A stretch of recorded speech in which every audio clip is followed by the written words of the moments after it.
മറുവശത്ത് Shri K T Kunhikannan, ഇപ്പോൾ നമുക്ക് മുൻവിധിയോടുകൂടി ഒന്നിനെയും സമീപിക്കാൻ കഴിയില്ല. അതുകൊണ്ട് കേന്ദ്ര സർക്കാർ ഈ കാര്യത്തിൽ എന്ത് സമീപനമാണ് സ്വീകരിക്കുന്നത് എന്നതിനെക്കുറിച്ച് യാതൊരു മുൻവിധിയും ഞാൻ പ്രകടിപ്പിക്കുന്നില്ല. പക്ഷെ സംസ്ഥാന സർക്കാരിന് ഈ കാര്യത്തിൽ ഒരു പദ്ധതി ഉണ്ടാവുക, എന്ത് വേണം എന്ന് ചൂണ്ടിക്കാണിക്കുക എന്നുള്ളത് പ്രധാനമാണല്ലോ. ഞാൻ 7 ദിവസം മുണ്ടക്കൈ ചൂരൽമല മേഖലയിൽ ഉണ്ടായിരുന്നു. മുണ്ടക്കൈക്കാർ ആരും അവിടേക്ക്, അതായത് വീട് തകരാത്ത ആളുകൾ പോലും അവിടേക്ക് തിരിച്ചു പോകാൻ ആഗ്രഹിക്കുന്നില്ല.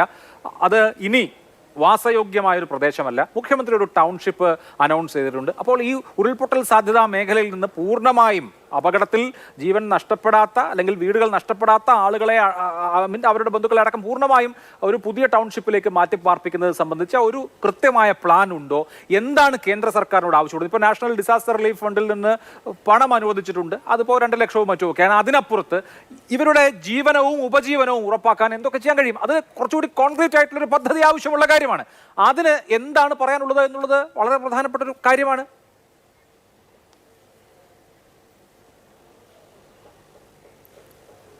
കേന്ദ്ര സർക്കാരിൻ്റെ മുമ്പിൽ കേരളം ഇത് സംബന്ധമായ എല്ലാ വിവരങ്ങളും കൈമാറിയിട്ടുണ്ട്. ഒന്ന്, ഈ മേഖലയിൽ ഇനി താമസിക്കാൻ പറ്റാത്ത ഇത്രയും ദുർബലമായ ഒരു പാരിസ്ഥിതിക മേഖലയിൽ, ഒരു ഭൂമിശാസ്ത്ര സവിശേഷതയുള്ള മേഖലയിൽ ആളുകളെ താമസിപ്പിക്കാൻ പറ്റില്ല. ഈ ദുരന്തത്തിലെല്ലാം നഷ്ടപ്പെട്ടു പോയി. ഇപ്പോൾ ക്യാമ്പുകളിൽ കഴിയുന്ന മുഴുവൻ ആളുകളെയും പുനരധിവസിക്കണം. ആ പുനരധിവാസം അവരുടെ ഉപജീവന സാധ്യതകൾ കൂടി ഉറപ്പ് വരുത്തിക്കൊണ്ടാവണം.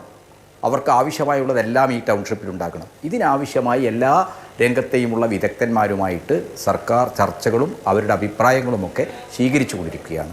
അപ്പോൾ കൃത്യമായിട്ട് ഈ ആളുകളുടെ പുനരധിവാസം എല്ലാ അർത്ഥത്തിലും സമ്പൂർണ്ണമായ സമഗ്രമായ അർത്ഥത്തിൽ ഉറപ്പുവരുത്തുക എന്ന ലക്ഷ്യത്തോടുകൂടി തന്നെയാണ് സർക്കാർ നീങ്ങുന്നത്.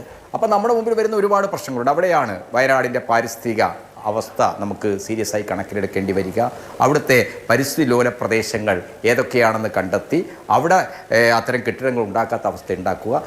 ഉപജീവനത്തിന് ആവശ്യമായിട്ടുള്ള ഉപജീവനത്തെക്കുറിച്ച് ചിന്തിക്കുമ്പോൾ എന്താണ്, വയനാട് നമുക്ക് എല്ലാവർക്കും അറിയാവുന്ന പ്രധാനമായിട്ടൊരു തോട്ട മേഖലയാണ്. അപ്പോൾ ഹിസ്റ്റോറിക്കലായിട്ട് ബ്രിട്ടീഷുകാർ വന്ന് തോട്ടമുണ്ടാക്കാൻ മണ്ണിളക്കി തുടങ്ങിയെടുത്താണ്. തോട്ടങ്ങളാണ് വയനാട്ടിലെ ഏറ്റവും പ്രധാനപ്പെട്ട ഈ ഭൂമിശാസ്ത്രപരമായ ദുർബലതയ്ക്ക് കാരണമായി തീർന്നിട്ടുള്ളത്. പക്ഷേ തോട്ടങ്ങൾ പതുക്കെ എന്തായി, 2000-ൽ നമ്മളതെല്ലാം ഓർമ്മിക്കണം, 2000-ൽ തോട്ടങ്ങളുടെ വൈവിധ്യവൽക്കരണത്തെക്കുറിച്ചൊരു കൺസെപ്റ്റ് കേരളത്തിൽ വന്നു. അപ്പോൾ എന്താണ് പറയുന്നത്, തോട്ടങ്ങൾ നഷ്ടത്തിലാണ്. കാരണം തോട്ടവിളകളുടെ വില കുറയുന്നു, തേയിലയുടെ വില കുറയുന്നു, കാപ്പിയുടെ വില കുറയുന്നു. അപ്പോൾ നമുക്ക് എന്ത് ചെയ്യാം, തോട്ടങ്ങളെ ഇനി റിസോർട്ടുകളാക്കാം. ആ രീതിയിലുള്ള വൈവിധ്യവൽക്കരണം മിസ്റ്റർ R.C. ചൗധരി, അന്നത്തെ വ്യവസായ സെക്രട്ടറി ആയിരുന്ന R.C. ചൗധരിയുടെ എൻ്റർപ്രൈസസ് റിഫോംസ് കമ്മിറ്റി, തോട്ട വ്യവസായമാണല്ലോ, എൻ്റർപ്രൈസസ് റിഫോംസ് കമ്മിറ്റി. ഇതിനെ തുടർന്ന് എന്താണ്, നാട്ടിലുള്ള എല്ലാ കള്ളപ്പണക്കാരും, ഒരുപാട് കണക്കിൽപ്പെടുത്താൻ പറ്റാത്ത പണമുള്ള സെലിബ്രിറ്റികളുമൊക്കെ ഇഷ്ടം പോലെ നിക്ഷേപം എന്താണ് ഈ വൈത്തിരിയിലേക്ക് അങ്ങ് കടക്കുമ്പോഴേക്ക്, നമ്മൾ ചുരം കയറി തുടങ്ങുമ്പോഴേക്ക് എന്താണ്, ഈ വളരെ അപകടകരമായ സ്ഥലങ്ങളിലെല്ലാം തന്നെയാണ് തോട്ടങ്ങളാണ്. ഈ തോട്ടങ്ങളിലെല്ലാം റിസോർട്ടുകളാണ്, ഈ ബഹുനില കെട്ടിടങ്ങളാണ്. ഇതൊക്കെ തന്നെ വയനാടിൻ്റെ പരിസ്ഥിതിയെ ചെറിയ രീതിയിലല്ല ബാധിച്ചിരിക്കുന്നത്. അപ്പോൾ ഈ വിഷയങ്ങളെല്ലാം കണക്കിലെടുത്തുകൊണ്ടുള്ള നിർമ്മാണം ഉൾപ്പെടെയുള്ള കാര്യങ്ങളിൽ കൃത്യമായ, അത് ഇവരുടെ പുനരധിവാസ പ്രശ്നം മാത്രമല്ല, വയനാട്ടിൽ നിന്ന് ജീവിക്കുന്ന മുഴുവൻ മനുഷ്യർക്കും അവിടെ സസ്റ്റൈനബിളായ രീതിയിൽ അവിടെ പണിയെടുത്ത് ജീവിച്ചു പോകണമെങ്കിൽ, അവിടെ താമസിച്ചു പോകണമെങ്കിൽ വയനാടിനെ സംബന്ധിച്ചിടത്തോളം കൃത്യമായ ഒരു നിലപാട്, ഈ പാരിസ്ഥിതിക ആഘാതമുണ്ടാക്കുന്ന, പരിസ്ഥിതിക്ക് ദോഷമുണ്ടാക്കുന്ന ഒരു നിർമ്മാണങ്ങളും അനുവദിക്കില്ല. അപ്പം നിർമ്മാണത്തെ സംബന്ധിച്ചിടത്തോളം ഇന്ന് ഉള്ള നിർമ്മാണങ്ങൾ നമുക്ക് പൊളിച്ചു മാറ്റാൻ പറ്റുമോ? അത്തരം എടുത്തുചാട്ടങ്ങളിലേക്ക് പോകാതെ ഇനി നിർമ്മാണങ്ങൾ കൃത്യമായ നിയമമനുസരിച്ച് പരിസ്ഥിതിയെ കണക്കിലെടുത്തുള്ളാക്കണം. ഈ രീതിയിൽ കൃത്യമായ നിർദ്ദേശങ്ങൾ നൽകാൻ കഴിയണം. അതിൻ്റെ അടിസ്ഥാനത്തിൽ വയനാട്ടിൻ്റെ ഒരു ടോട്ടൽ പുനരുജ്ജീവനം, ഇന്നത്തെ വയനാട്, പരിസ്ഥിതി ലോലമായ വയനാടിനെ എങ്ങനെ രക്ഷപ്പെടുത്താൻ പറ്റും? ഇത് വയനാടിൻ്റെ മാത്രം പ്രശ്നമായിട്ട് ഞാൻ കാണുന്നില്ല. ഇപ്പോൾ അങ്ങ് കർണാടകയോട് തൊട്ടുകിടക്കുന്ന ആദൂർക്കാട് മുതൽ ഇങ്ങ് തെക്ക് അശാമ്പു കുന്നുകൾ വരെ 10-70 ലക്ഷത്തിലേറെ മനുഷ്യർ പശ്ചിമഘട്ട മലനിരകളിലാണ് താമസിക്കുന്നത്. ചരിത്രപരമായി ദാരിദ്ര്യം മൂലം അവിടെ കുടിയേറിയവരാണ്. അപ്പോൾ കുടിയേറ്റക്കാരല്ല പ്രശ്നമുണ്ടാക്കിയ എന്താണ്, അനധികൃതമായ അവിടെ കെട്ടിടങ്ങൾ ഉണ്ടാക്കാനോ അല്ലെങ്കിൽ കോറി നിർമ്മാണം നടത്താനോ ഒക്കെയുള്ള പല ഘട്ടങ്ങളിലായുള്ള, അത് ഏതെങ്കിലും ഒരു ഗവൺമെൻറ്റിൻ്റെ പ്രശ്നമെന്ന് നിനക്ക് ചുരുക്കി കാണാനില്ല.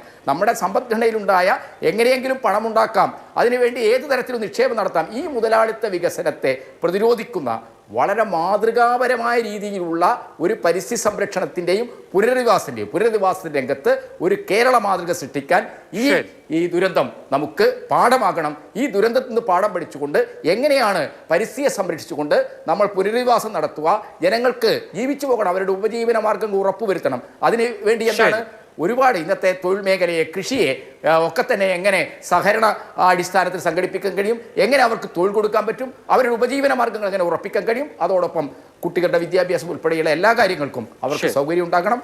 ആരാധന ഉൾപ്പെടെയുള്ള എല്ലാ കാര്യങ്ങൾക്കും മനുഷ്യർക്ക് സൗകര്യമുണ്ടാക്കണം. അങ്ങനെ സമഗ്രമായ ഒരു റീഹാബിലിറ്റേഷൻ പദ്ധതി ഈ വയനാടിന്റെ പുനരധിവാസവുമായി ബന്ധപ്പെട്ട് മുന്നോട്ട് കൊണ്ടുപോകാൻ കഴിയണം. അതിന് സംഭാവന ചെയ്യാൻ കഴിയുന്ന എല്ലാവരിൽ നിന്നും എല്ലാ അർത്ഥത്തിലുള്ള ആശയങ്ങളായിട്ടും ആസൂത്രണത്തിലുള്ള പങ്കാളിത്തമായിട്ടൊക്കെ നമുക്ക് ഏകോപിപ്പിക്കാൻ കഴിയണം. ശരി, ഓക്കെ.